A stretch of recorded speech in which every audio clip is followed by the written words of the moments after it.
உத்திரமேரூர் அருகே ஓலை குடிசை வீட்டில் ஏற்பட்ட தீ விபத்தில் வீட்டு உபயோகப் பொருட்கள் முற்றிலும் எரிந்து சாம்பலானது.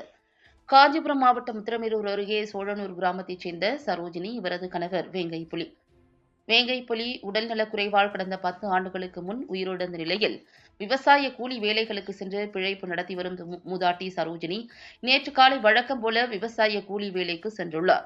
மாலை விவசாய பணிகள் முடிந்து திரும்பியபோது தனது ஓலை குடிசை வீடு எரிந்து கொண்டிருப்பதை, அக்கம் பக்கத்தினர் தண்ணீர் ஊற்றி அணைத்துக் கொண்டிருப்பதை பார்த்து அதிர்ச்சியில் உறைந்தார்.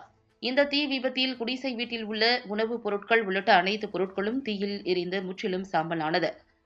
தகவல் அறிந்த உத்திரமேரூர் வருவாய்த்துறையின் மண்டல துணை வட்டாட்சியர் ஜெயவேல், வட்ட வழங்கல் அலுவலர் வேலு தலைமையிலான வருவாய்த்துறையினர் தீ விபத்துக்குள்ளான வீட்டினை பார்வையிட்டு பாதிக்கப்பட்ட மூதாட்டிக்கு அரிசி, பருப்பு உள்ளிட்ட அத்தியாவசிய உணவுப் பொருட்களை வழங்கினர். மேலும் தீ விபத்தில் எரிந்து சாம்பலான ரேஷன் கார்டு உள்ளிட்ட அரசு ஆவணங்களை உடனடியாக புதுப்பித்து தருவதாக ஆறுதல் கூறினர்.